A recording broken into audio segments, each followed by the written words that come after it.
La Bible révèle que la fin de toute chose est proche et que Dieu appelle tout homme à pouvoir se réjouir de la seconde venue de Jésus-Christ. L'objectif de cette présentation est de vous préparer à être du nombre de ceux qui gardent les commandements de Dieu et le témoignage, la foi de Jésus-Christ. Bonjour à toutes et à tous.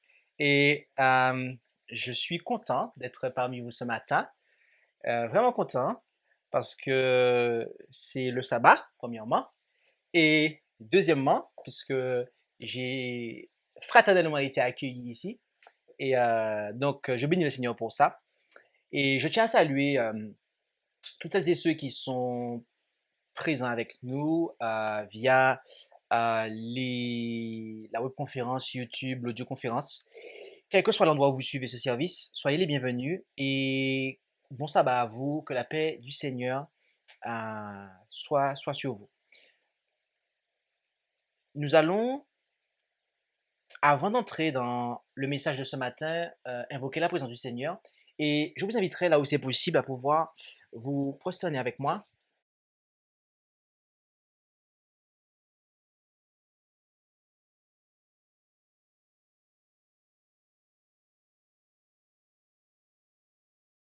Éternel, notre Dieu, notre Père céleste, nous venons à tes pieds, devant ton trône de grâce, pour implorer ta miséricorde et ta grâce.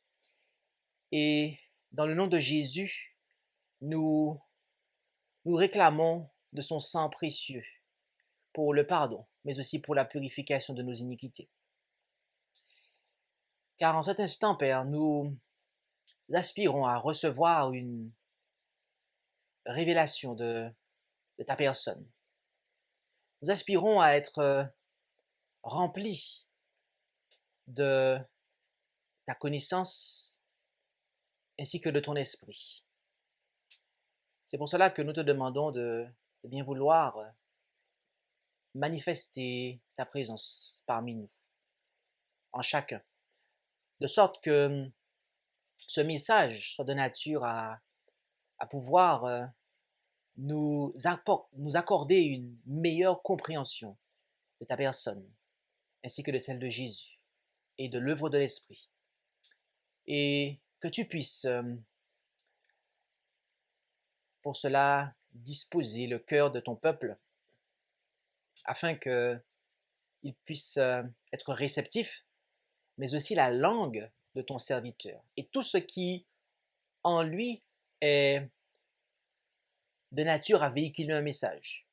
Que tu puisses prendre pleinement possession de tout son être afin que le message que tu lui as commandé de donner soit donné pour ta gloire et que ton nom seul soit exalté. Et nous avons l'assurance que cette prière sera exaucée car nous te l'adressons dans le nom de Jésus, Père. Amen. Le message de ce matin a pour titre « La plénitude de la divinité ». Et j'aimerais que pour ceux qui ne l'ont pas déjà fait, notamment ceux qui considéreront cet enregistrement, vous puissiez considérer un message antérieur qui a été donné dans la même lignée que celui que nous allons voir ce matin, qu'est le ministère du Saint-Esprit, la troisième personne de la divinité. C'est un message qui a été présenté, si je ne me trompe pas, l'année dernière, fin d'année ou début de cette année. Bref, en tout cas, il est en ligne.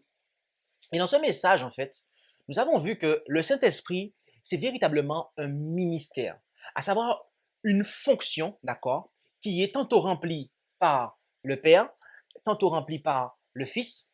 Et nous avons vu aussi le rôle des anges en rapport avec ce ministère, cet office, comme dit l'esprit de prophétie. D'accord? Et nous avons clarifié que c'est cette fonction-là, ok, que notamment la messagerie du Seigneur va appeler troisième personne de la divinité. Nous allons commencer ce message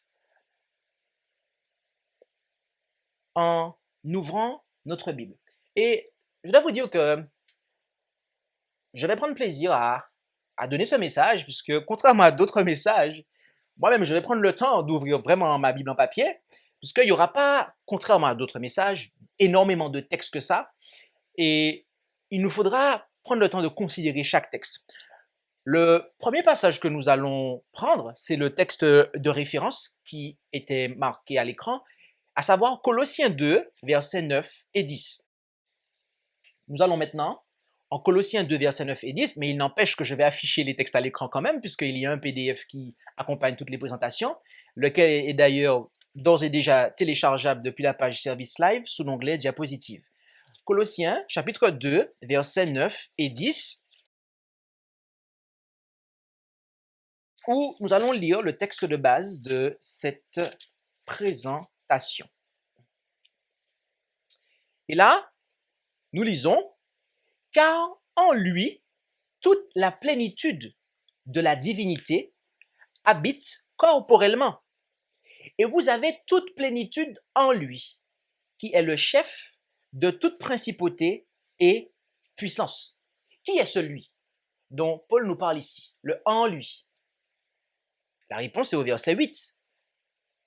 Prenez garde que personne ne vous séduise par la philosophie et par de vaines tromperies, selon la tradition des hommes, selon les rudiments du monde, et non selon Christ. Et c'est là qu'il dit, il poursuit en disant, car en lui, donc c'est de Christ dont on parle. Donc, Christ, Jésus-Christ, eh bien, Paul nous dit, il nous informe que en lui,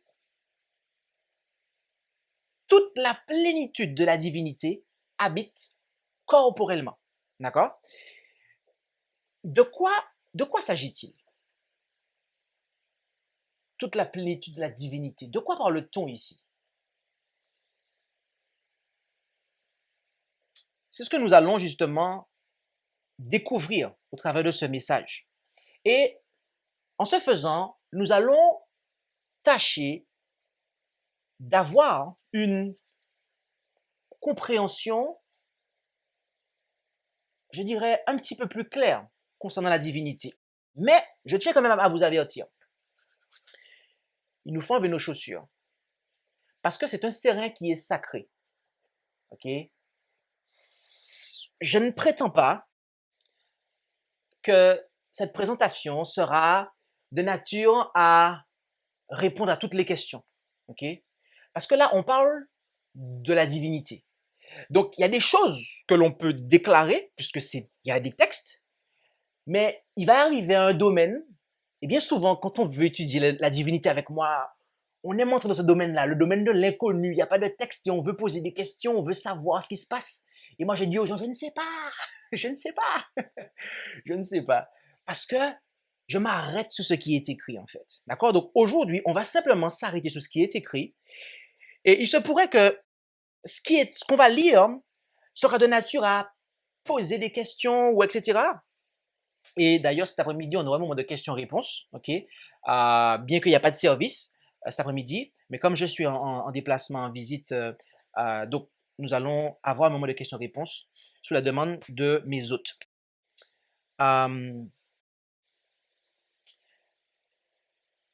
Donc, de quoi s'agit-il?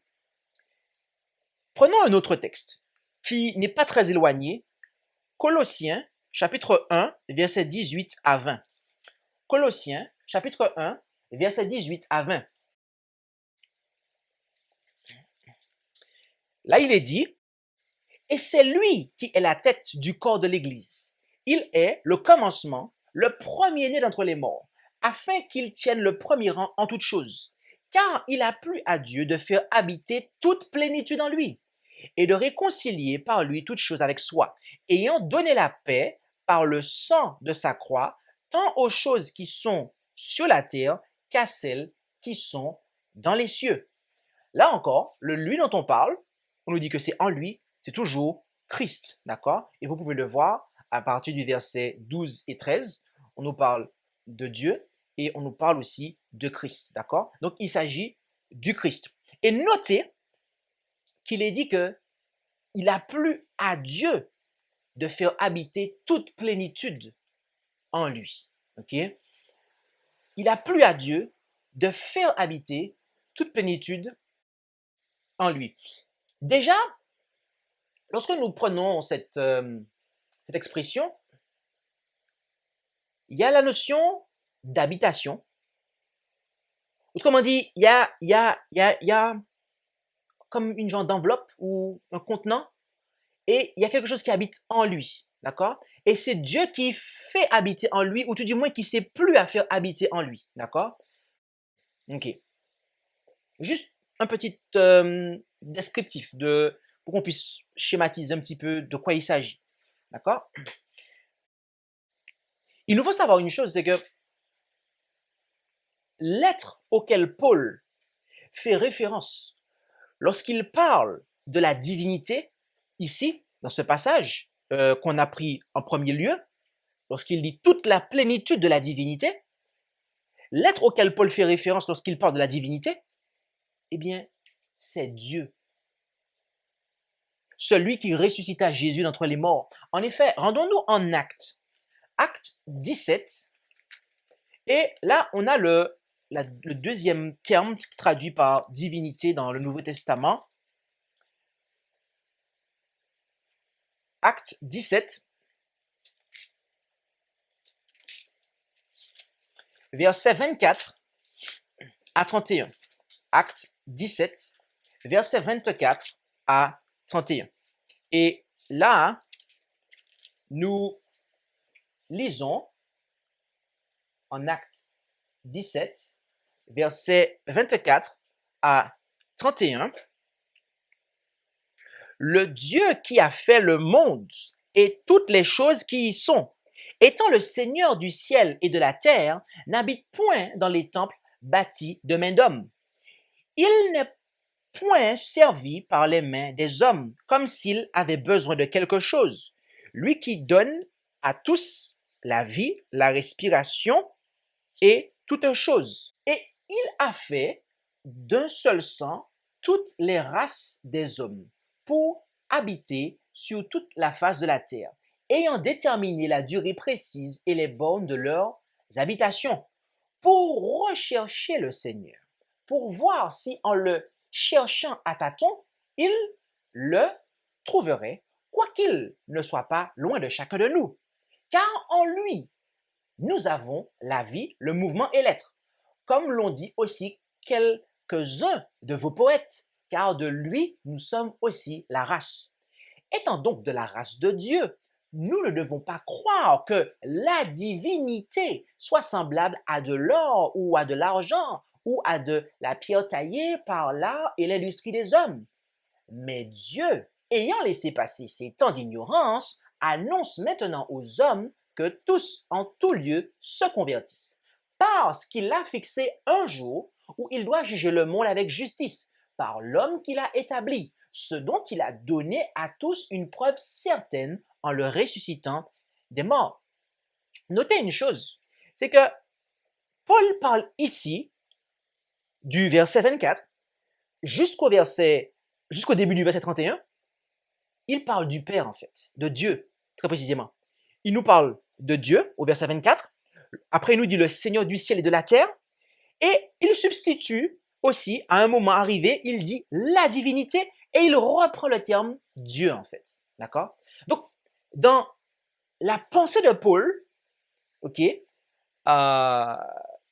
le Père est qualifié ici, dans ces textes-là, comme on le voit dans ces passages-là, il porte, je dirais, il en fait référence comme étant la divinité. D'accord? Et voyez-vous, Dieu le Père est la source de toutes choses. Et Jésus-Christ en est le canal, comme on peut le lire en 1 Corinthiens, chapitre 8, verset 6. 1 Corinthiens, chapitre 8 et au verset 6. 1 Corinthiens, chapitre 8 et au verset 6,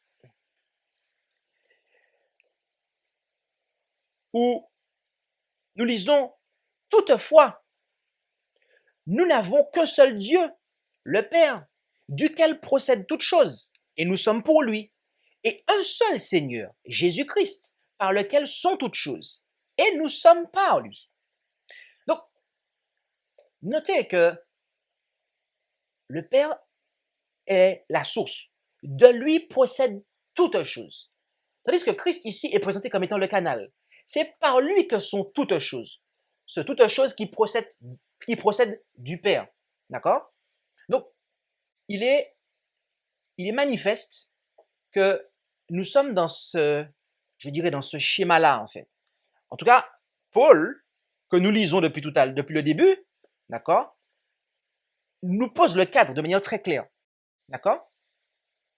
Jésus nous a dit que le Père était en lui. En effet, en Jean, chapitre 10, verset 30, l'Évangile selon Jean, chapitre 10, verset 30, et vous aurez noté que cette présentation est en fait une étude biblique, comme beaucoup, si ce n'est toutes les présentations, puisque c'est cela que nous voulons. C'est savoir ce que la Bible dit, et pas ce que le pasteur pense. C'est ce que la Bible dit, en fait. OK? Jean, chapitre 10, verset 30. Et ainsi que le verset 37 et 38. Je reprends. Jean, chapitre 10, verset 30, verset 37 et 38. Nous allons lire 3 versets, versets 30, 37 et 38. Il est dit, « Moi et le Père, dit Jésus, nous sommes un » au verset 30. Et maintenant au verset 37. « Si je ne fais pas les œuvres de mon Père, ne me croyez point.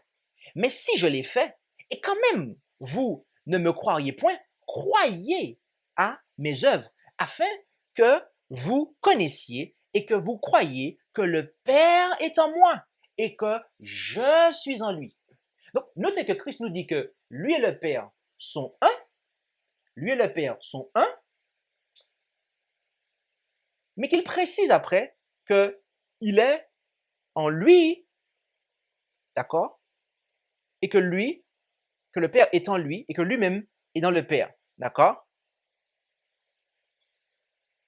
D'accord. Donc, jusqu'ici, on a vu que Christ est toute la plénitude, en lui habite corporellement toute la plénitude de la divinité.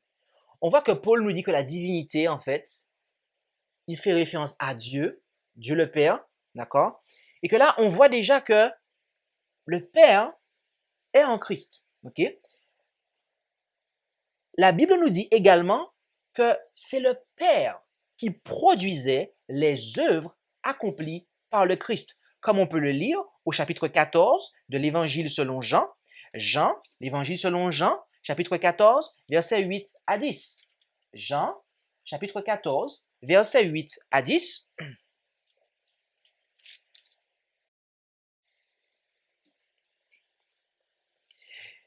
Et là, nous lisons en Jean 14, 8 à 10, Philippe lui dit, « Seigneur, montre-nous le Père, et cela nous suffit. » Jésus lui dit, « Il y a si longtemps que je suis avec vous, et tu ne m'as pas connu. Philippe, celui qui m'a vu a vu le Père. Comment donc dis-tu, montre-nous le Père? Ne crois-tu pas que je suis dans le Père, et que le Père est en moi? Les paroles que je vous ai dites, je ne les dis pas de moi-même, mais le Père qui demeure en moi fait lui-même les œuvres que je fais.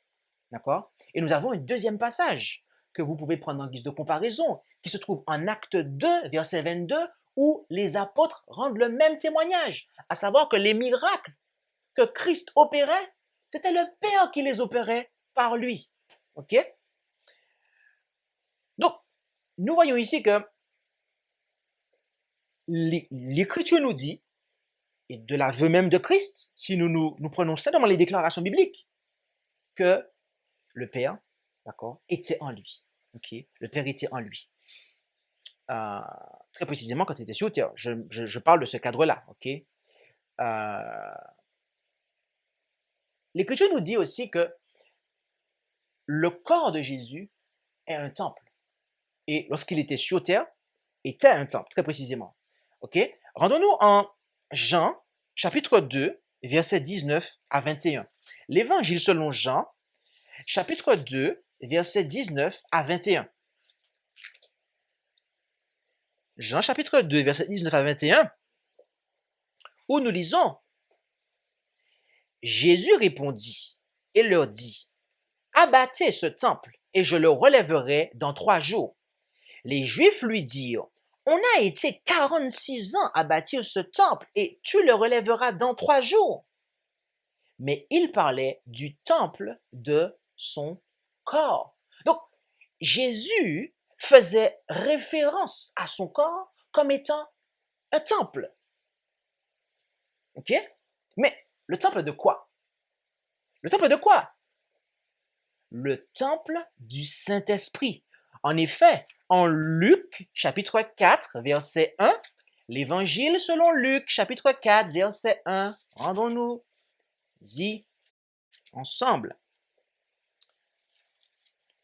Luc, chapitre 4 et au verset 1. Là, nous lisons en Luc, chapitre 4 et au verset 1. Luc, chapitre 4, verset 1. Jésus, rempli du Saint-Esprit, revint du Jourdain et fut conduit par l'Esprit dans le désert. Donc, Jésus était rempli du Saint-Esprit. OK? Donc, il nous dit son corps est un temple. Et là, on apprend qu'il était rempli du Saint-Esprit. Mais le Saint-Esprit, c'est l'esprit de qui? Très précisément, le Saint-Esprit ici, là, c'est l'esprit de qui?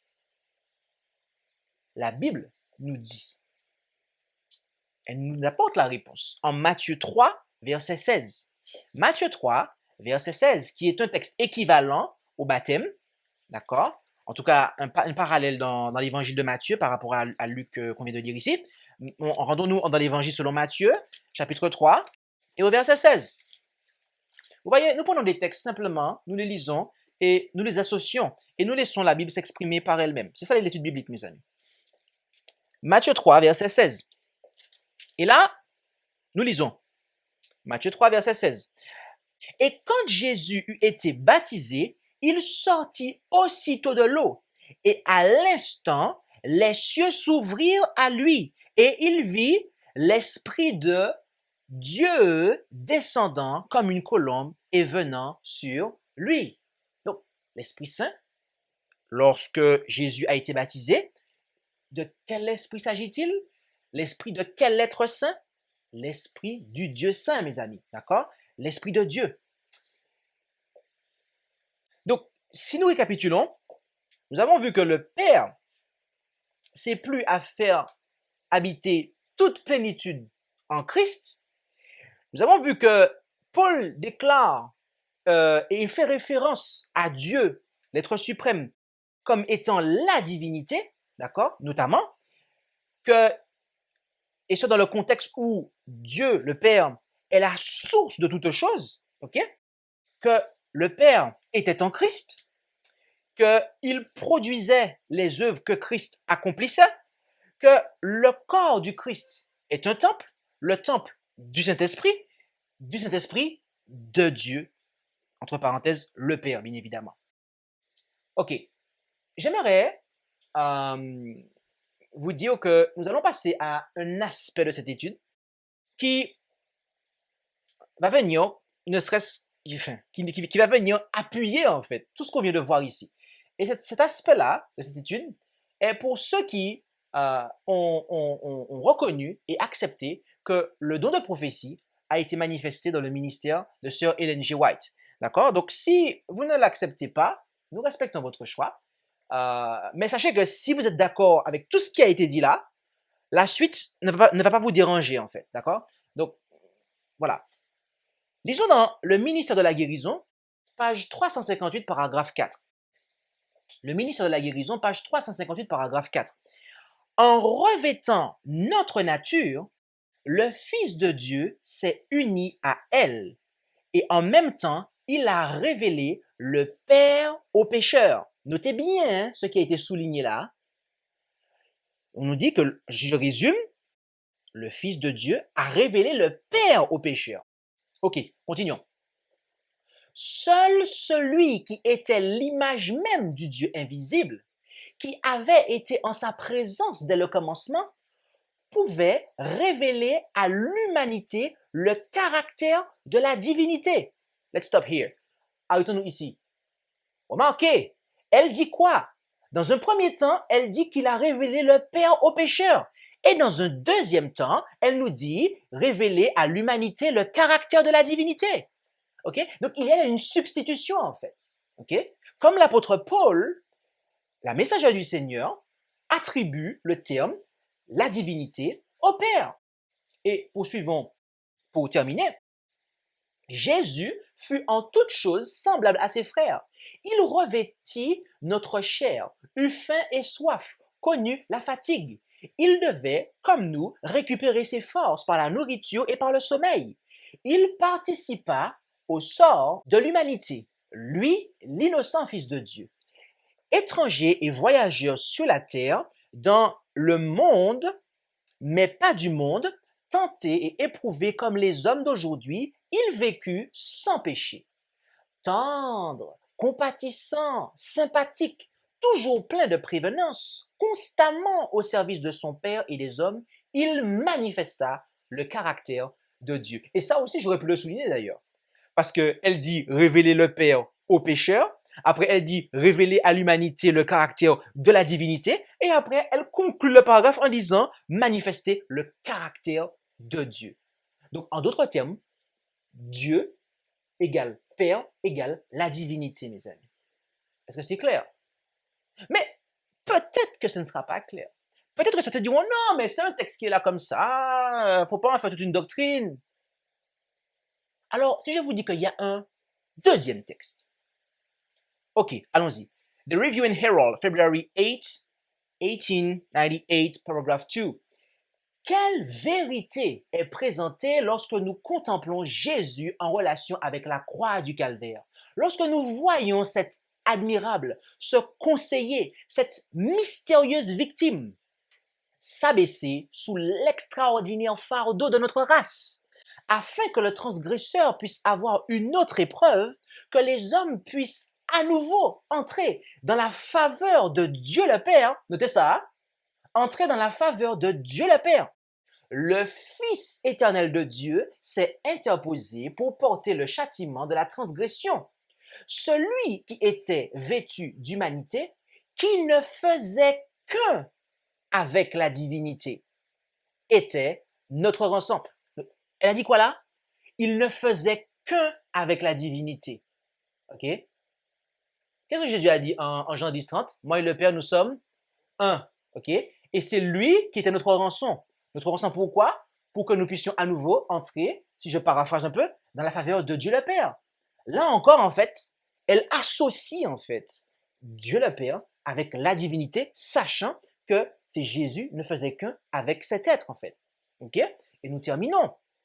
La terre même tremblait et s'agitait au spectacle du cher Fils de Dieu qui subissait la colère de Dieu pour la transgression de l'homme. Les cieux étaient revêtus de sacs pour cacher la vue du divin souffrant. Ok? Alors, on pourrait me dire, oui, mais un deuxième texte, c'est pas suffisant. Si je vous dis qu'il y a un troisième texte. Message choisi, volume 1, page 309, paragraphe 2. Le Christ seul pouvait représenter la divinité. Là, on peut s'arrêter là tout de suite. Là. On peut s'arrêter là tout de suite. Mais on va continuer. Notez déjà, le Christ seul, dit-elle, pouvait représenter la divinité. D'accord? Lui qui avait été en la présence du Père dès le commencement. Donc là, on voit déjà à qui elle fait allusion. Avec la divinité, c'est le Père. Mais on continue.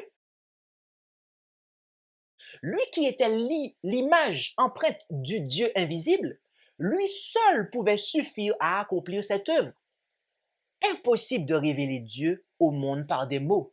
Par une vie pure, faite de parfaite confiance et d'entière soumission à la volonté de Dieu, une vie humiliée devant laquelle les séraphins célestes de l'ordre le plus élevé eussent reculé, Dieu lui-même devait être révélé à l'humanité. Qu'est-ce qu'elle a dit au début du paragraphe?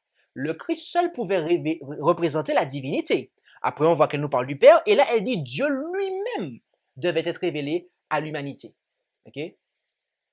Ok. Poursuivons. À cet effet, notre Sauveur recouvrit sa divinité de son humanité. ok? À cet effet, notre Sauveur recouvrit sa divinité de son humanité.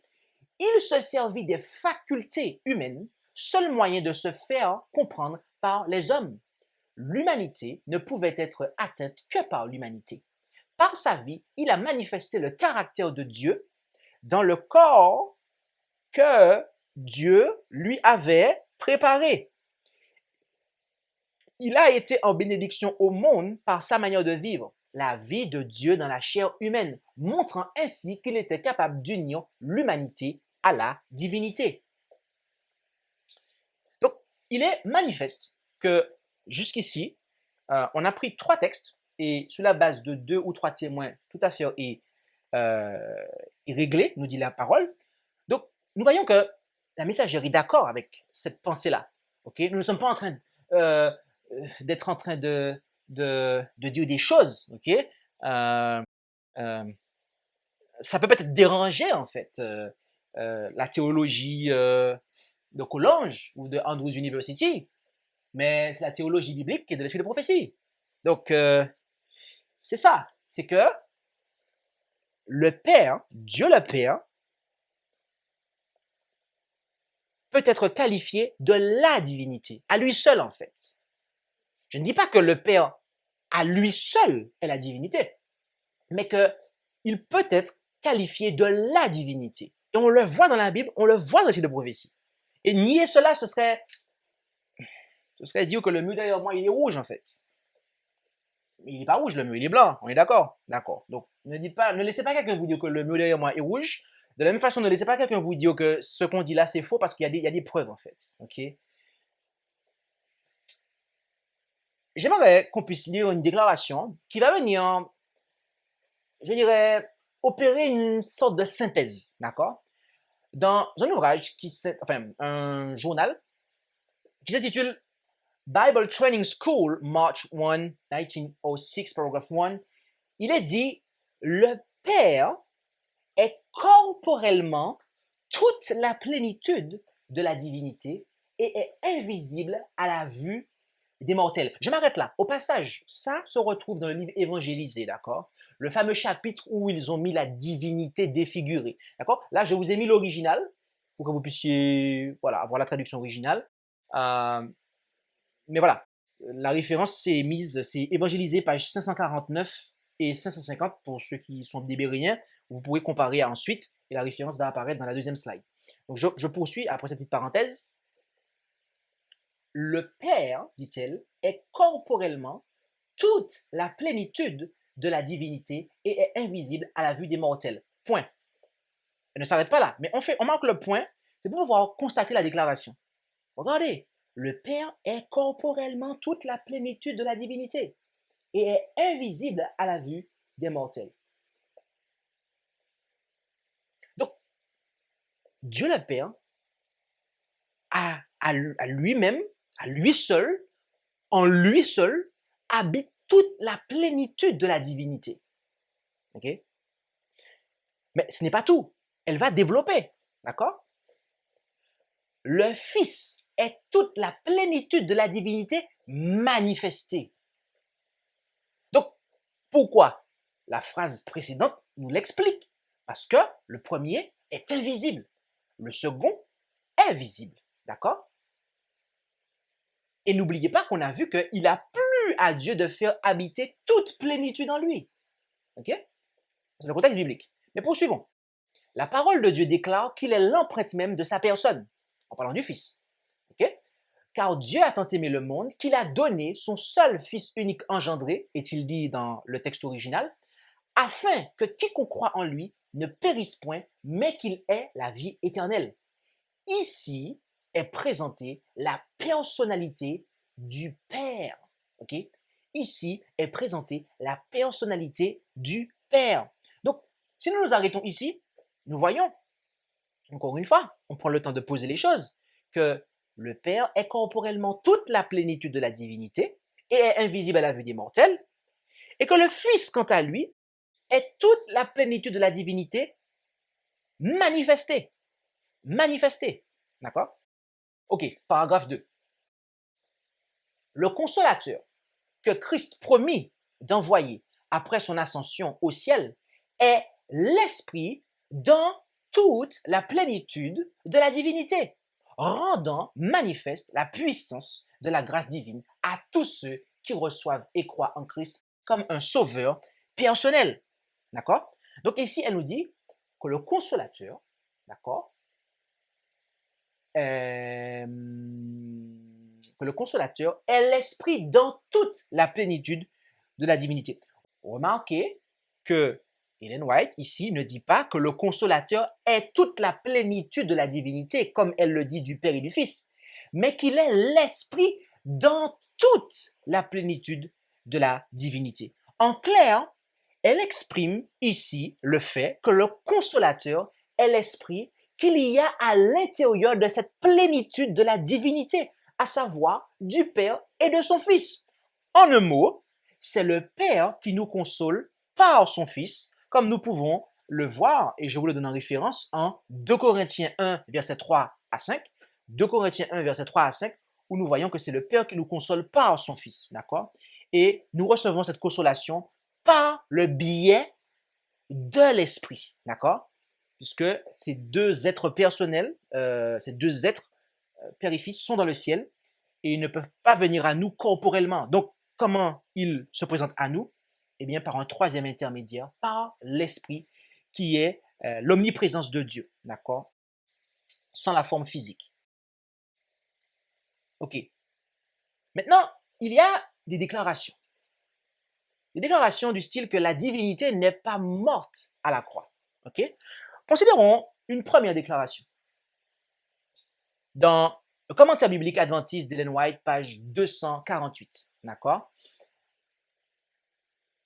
Il n'y a personne qui puisse expliquer le mystère de l'incarnation de Christ. C'est pour ça que je vous ai dit qu'il nous faut enlever nos chaussures. Parce que on a pour des explications, mais il va arriver un moment où l'explication est limitée, en fait. Parce que on peut pas aller à un certain niveau, en fait. Elle poursuit en disant, nous savons seulement, donc il y a des choses qu'on sait, et on parle de ce qu'on sait, comme dit Jésus. Nous savons seulement qu'il vint sur cette terre et vécut comme un homme parmi les hommes. D'accord? La parole a été faite chair. Okay? Notez bien, hein? La parole a été faite chair. Cette parole a été faite chair. Ok, donc c'est ce qu'elle exprime ici. Qu'il vint sur cette terre et vécut comme un homme parmi les hommes. Je poursuis. L'homme, Jésus-Christ, n'était pas le Seigneur Dieu Tout-Puissant, déclare-t-elle. Cependant, Christ et le Père sont un. Ok? La divinité ne disparut pas sous l'angoissante torture du calvaire. Cependant, il n'en est pas moins certain que Dieu a tant aimé le monde qu'il a donné son Fils unique afin que quiconque croit en lui ne périsse point, mais qu'il ait la vie éternelle. Cette déclaration, à mon sens, devait être placée ici parce qu'elle opère une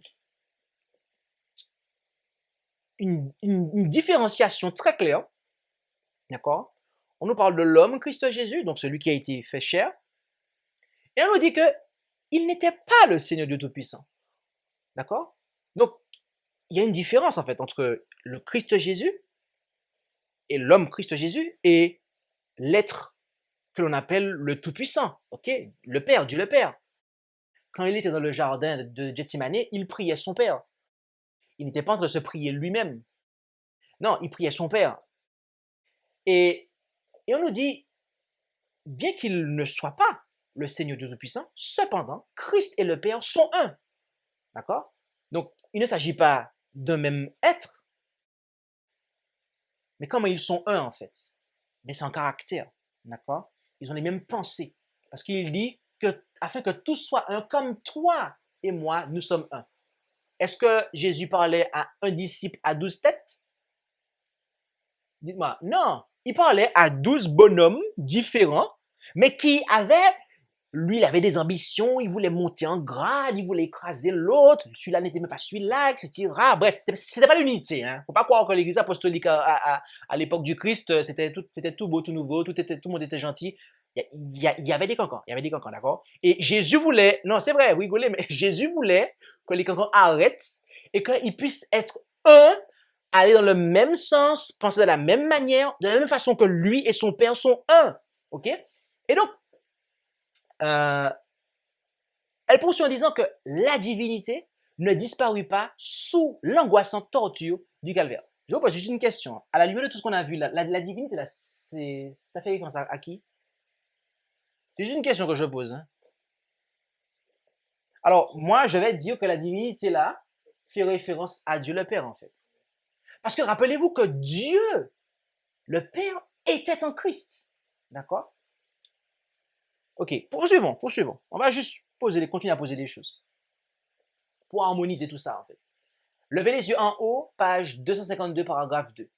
La nature humaine du Fils de Marie fut-elle transformée en la nature divine du Fils de Dieu? Non, les deux natures étaient mystérieusement mêlées en une personne, l'homme Jésus-Christ. En lui habitait corporellement toute la plénitude de la divinité. Stop ici. On stoppe ici. Regardez qu'est-ce qu'elle dit là. Elle dit que non, les deux natures étaient mystérieusement mêlées en une personne. Est-ce que vous vous rappelez ce qu'elle disait tout à l'heure lorsqu'elle parlait le Père est, le Fils est, le Consolateur est? À la fin du paragraphe par rapport au Fils, qu'est-ce qu'elle dit? Ici est révélé, je vous le dis en cache, ici est présentée la personnalité du Père. D'accord? Donc, il y avait une personne, Christ, et en fait, il avait la même personnalité, le même caractère que le Père. Ok? Elle dit après, en lui habitait corporellement toute la plénitude de la divinité. Vous avez noté ça? Vous savez, des fois, la messagère fait comme l'apôtre Paul. Des fois, Paul va vous citer en fait les psaumes, mais il ne va pas marquer entre parenthèses, voilà, j'ai cité tel verset pour que tu puisses te retrouver, mon petit lecteur. Il ne fait pas ça en fait. Il cite le verset et les lecteurs qui ont lu les psaumes savent que, il a cité tel endroit. Des fois, eh bien là, c'est ce qu'elle fait. Des fois, elle ne va pas le faire, elle va mettre la référence, comme on l'a vu dans d'autres passages, mais là, elle ne met pas la référence. Mais ce que je vais lire là, en lui habitait corporellement toute la plénitude de la divinité, ça c'est Colossiens 2, verset 9. Vous êtes d'accord? On l'a lu tout à l'heure. Ça c'est Colossiens 2, verset 9. Donc, si on arrive à détecter que là, elle cite un verset biblique dont elle va se servir pour donner une explication, on ne peut pas être dans la confusion, ne pas savoir de quoi il s'agit en fait. Donc, en lui habitait corporellement toute la plénitude de la divinité. La divinité ici, de qui s'agit-il? Du Père. Ok, on poursuit. Lorsque le Fils fut crucifié, ce fut sa nature humaine qui mourut. La divinité ne disparut pas, ne mourut pas. Je vous pose une question simplement. Pourquoi en fait? Parce que Dieu était en Christ, réconciliant le monde avec lui-même. Mais est-ce que le Dieu, la divinité qui était en Christ et qui réconciliait le monde avec lui-même est morte à la croix? La réponse est logique.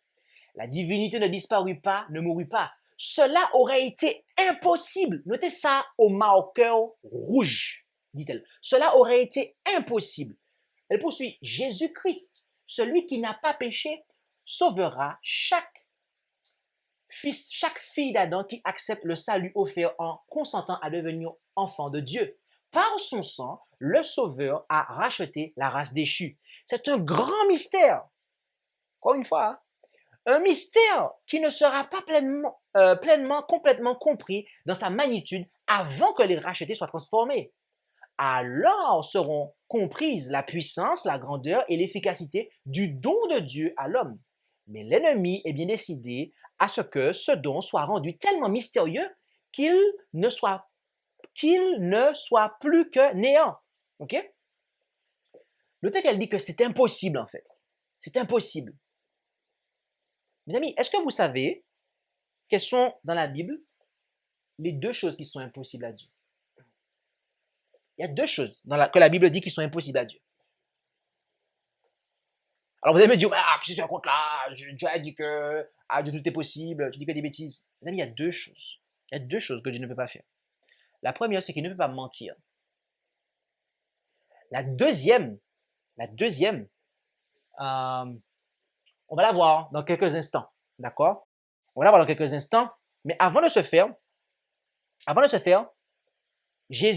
notez que Jésus, on nous dit en Colossiens 1, verset 15, c'est lui qui est l'image du Dieu invisible, le premier-né de toutes les créatures. Donc, notez cette déclaration-là. Jésus, ok, si vous lisez les versets précédents, on voit que c'est Jésus. C'est lui qui est l'image du Dieu invisible, le premier-né de toutes les créatures. Ok? Maintenant, rendons-nous en 1 Timothée 1, verset 17. Et désolé, je n'ai pas pris le texte parce que je suis focalisé sur la diapo. Vous m'excuserez. 1 Timothée 1, verset 17.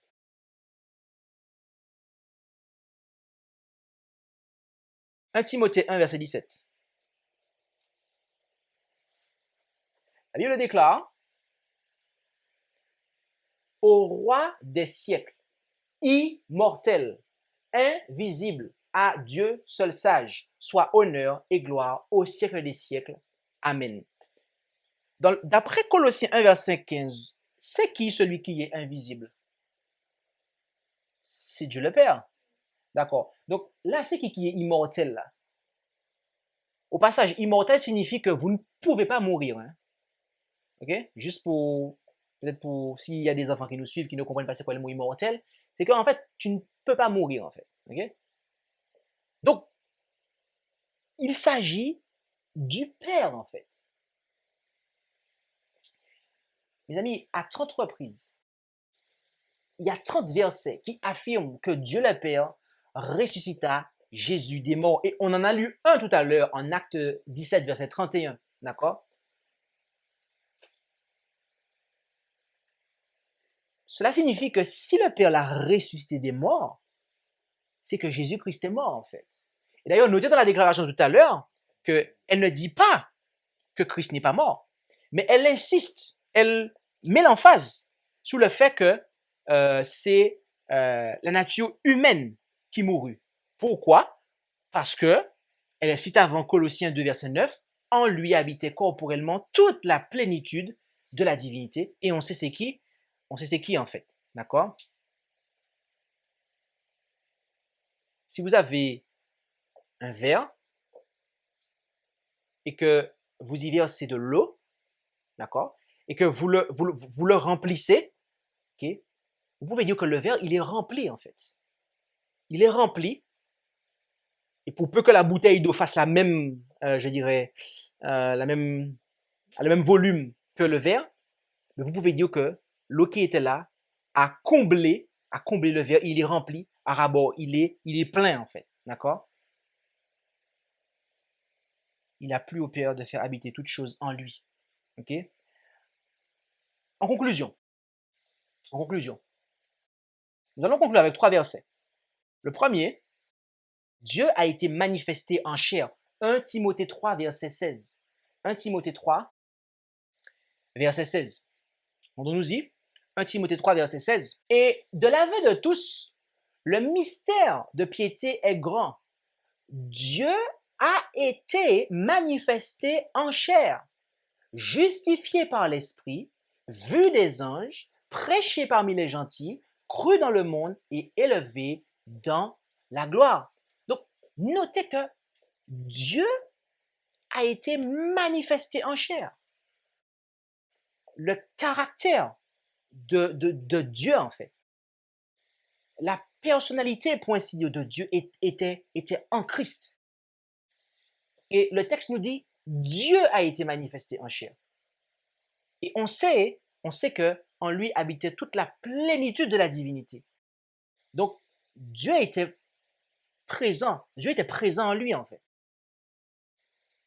Car on a vu que le Père est la source et Christ est le canal.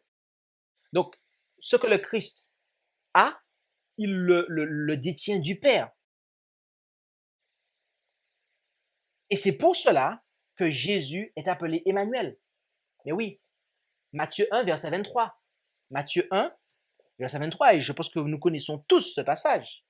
Matthieu 1, verset 23, où il nous est dit, en Matthieu 1, verset 23, « Voici, la Vierge sera enceinte, et elle enfantera un fils, et on le nommera Emmanuel, ce qui signifie Dieu avec nous. » Dieu, mes amis, Dieu en Christ, Dieu est venu avec nous, parmi nous. Il ne s'agissait plus simplement du tabernacle qui avait été dressé par Moïse.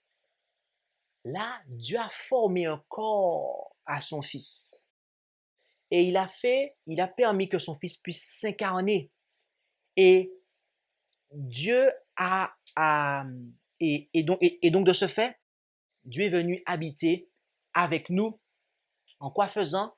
Eh bien, en remplissant son Fils de sa personne, de son caractère, de ses attributs. En lui, le Père habitait pleinement, en fait. À tel point qu'il a pu dire, voici mon Fils en qui j'ai pris plaisir, en qui j'ai mis toute mon affection, disent certaines Bibles. Prenons maintenant le dernier passage, et on va conclure avec celui-là, définitivement. Nous allons lire 2 Corinthiens 5, versets 18 à 20. Là, nous lisons, « Or, toutes ces choses viennent de Dieu, qui nous a réconciliés avec lui par Jésus-Christ, et qui nous a confié le ministère de la réconciliation. Car Dieu était en Christ réconciliant le monde avec soi, en ne leur imputant point leurs péchés. Et il a mis en nous la parole de la réconciliation. Nous faisons donc la fonction d'ambassadeur pour Christ, comme si Dieu exhortait par nous. Et nous vous supplions, au nom de Christ, soyez réconciliés avec Dieu. » Amen. Voyez-vous, ici, Paul nous dit que Dieu nous a réconciliés avec lui par Christ.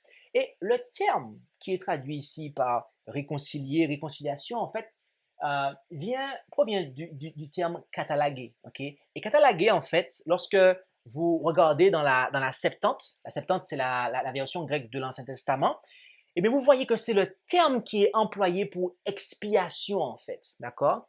Pour ceux qui ont fait les études des principes fondamentaux, on a vu cela, ok? Il s'agit du terme expiation. Donc, lorsqu'on parle d'expiation, expiation en deux phases, il s'agit de réconciliation. Il y a une réconciliation qui a eu lieu à la croix, une réconciliation qui a eu lieu et qui a lieu en ce moment même dans le lieu très saint du sanctuaire, c'est céleste, d'accord? Et donc, Dieu nous a réconciliés avec lui par Jésus-Christ. Il nous a réconciliés avec lui par Jésus-Christ. Donc, il fait l'expiation.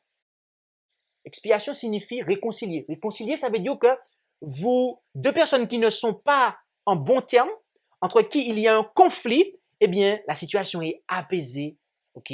Et donc, ils peuvent à nouveau communiquer, être en relation, être en bon terme.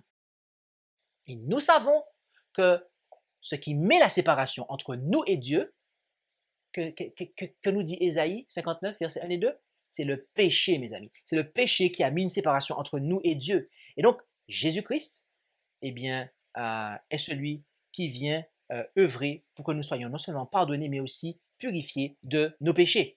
Car Dieu était en Christ, réconciliant le monde avec soi. Dieu était en Christ, mes amis. Dieu était en Christ. Rappelez-vous que c'est l'agneau de Dieu. C'est pas l'agneau de je ne sais pas qui là, qui est arrivé comme ça de lui-même en fait. C'est l'agneau de Dieu. Dieu a pourvu à l'agneau. Rappelez-vous qu'Abraham ne savait pas ce qui allait se passer. Et Dieu a pourvu pour lui montrer à lui ainsi qu'aux anges que tu ne sais pas comment te débarrasser de ton péché. Ok, mais moi je pourvoirai pour toi en fait. Ok, Dieu était en Christ, réconciliant le monde avec soi, en ne leur imputant point leur péché. OK? Et voyez-vous, le texte poursuit en disant qu'il a mis en nous la parole de la réconciliation. Il a mis en nous la parole de la réconciliation. Voyez-vous, nous aussi, nous devons être, d'après ce que nous dit la Bible, remplis du Saint-Esprit. Nous devons être remplis du Saint-Esprit, mes amis. Et lorsque nous sommes remplis du Saint-Esprit, cela se manifeste par un ministère de la réconciliation. Oh, je peux penser que mon ministère, c'est de prêcher l'Évangile. Oh, je peux penser que mon ministère, c'est de soigner les gens. Moi, mon ministère, c'est de faire... On a différents ministères, en fait. On veut servir Dieu, on veut faire plein de choses. Mais mes amis, le premier ministère que nous avons, c'est la réconciliation, en fait. C'est de la même façon que Dieu était à l'œuvre en Christ pour nous réconcilier avec lui, de la même façon, si nous sommes remplis de son esprit, si nous sommes conduits par son esprit, nous devons, notre premier service, mes amis, si nous savons que nous avons un problème avec quelqu'un, ou que quelqu'un a un problème avec nous, ou qu'il y a une tension, une animosité, quoi que ce soit, mes amis, notre premier ministère, c'est d'aller régler ce problème-là, en fait, et de trouver la paix autant que possible. Autant que possible.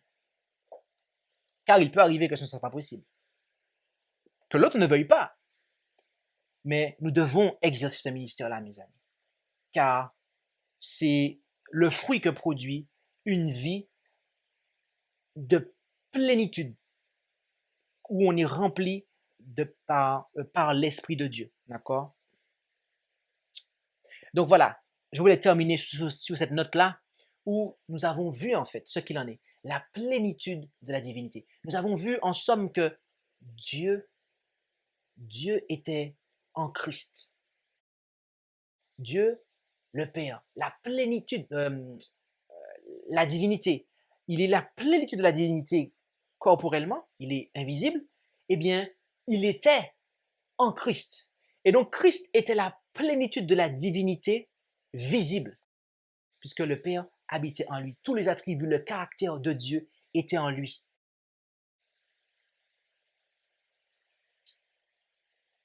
Plaise à Dieu, mes amis, que nous puissions non pas simplement avoir entendu ce message pour comprendre ce que signifie ce terme. Car, voyez-vous, le livre de l'Apocalypse nous dit que à la fin des temps, il y a un peuple, et ce peuple, il garde les commandements de Dieu, mais pas que, en fait. Il a la foi de Jésus, en fait. Ça veut dire qu'il a l'expérience à une époque où le temps de grâce est sur le point de se terminer, et même sera terminé, il aura la même expérience que Jésus, à savoir que ce peuple-là vivra devant la face d'un Dieu saint, sans péché et sans médiateur, mes amis. Et à ce moment-là, seuls ceux qui sont réconciliés avec Dieu peuvent subsister. Parce qu'à ce moment-là, ceux qui gardent la foi de Jésus sont ceux, eh bien, qui sont remplis de l'Esprit, sont ceux qui sont réconciliés avec Dieu, sont ceux ils sont de ce fait des ambassadeurs pour Dieu. Et ils auront la même expérience de Jésus. Ils seront remplis du Saint-Esprit. Ils seront scellés et ils ne pourront plus bouger. Plaise à Dieu que nous puissions avoir Christ en nous. Lui en qui réside toute la plénitude. Si nous avons Christ en nous, mes amis, nous aussi nous aurons cette plénitude, la plénitude de l'Esprit, la plénitude de l'Esprit de Dieu. C'est la prière pour vous et pour moi. Amen. Je vous invite à pouvoir prier avec moi pour conclure.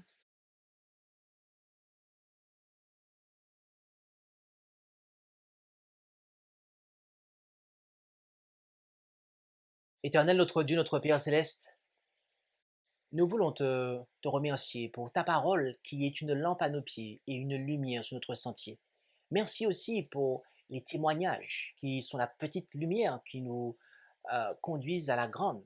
Et au travers de cette étude, nous avons pu voir eh bien, que tu es la divinité et que tu t'es plu à ce que en Christ, eh bien, réside toute cette plénitude qui est en toi, que tu es. Et c'est pour cela qu'il est notre Seigneur et Sauveur Jésus-Christ est ton image et que tu nous invites à pouvoir le contempler de manière à pouvoir être transformé à son image et en réalité à ton image, car il est ton image. Alors, tendre Père Céleste, nous te demandons de nous accorder les mêmes pensées qui étaient en Jésus, car nous savons que Christ était rempli de ton Esprit Saint, alors qu'il était un homme ici-bas. Et nous de même, nous devons avoir cette même expérience, car nous allons au-devant de temps fâcheux, de temps où non seulement ton peuple sera persécuté, mais où un peuple devra se distinguer parmi tous les autres. Un peuple qui aura une expérience unique que jamais aucun autre n'aura eue. Un peuple qui aura l'expérience même de Jésus, à savoir de vivre devant la face d'un Dieu saint, sans péché et sans médiateur. Et nous savons que si notre Seigneur Jésus-Christ a pu marcher sur ce sentier, nous aussi, nous pouvons y marcher si nous sommes remplis de ton esprit.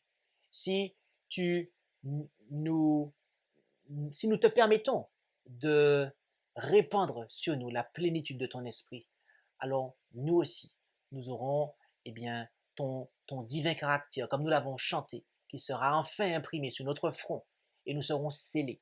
Alors, veuille, ô notre Dieu, notre Père Céleste, nous donner de pouvoir, jour après jour, être en communion avec toi et ton Fils Jésus-Christ par le canal du Saint-Esprit, ton esprit, l'esprit de vérité qui porte des fruits, qui porte du fruit. Et tu désires que nous puissions porter du fruit. Alors, donne-nous le pouvoir être connectés, enracinés, liés à toi, de manière à ce que Christ en nous puisse porter du fruit, parce que nous serons liés à lui. Et il est lié à toi. Alors, que ta volonté soit faite dans notre vie et bénis ton peuple, dès maintenant et à jamais. Nous t'en prions en Jésus. Amen. Merci d'avoir écouté cette présentation avec intérêt. Pour plus d'informations, consultez notre site internet lereste.org et suivez-nous sur Facebook ainsi que sur YouTube à @lereste. Vous pouvez aussi nous contacter par email à info@lereste.org ou par téléphone au +33 6 12 60 13 69.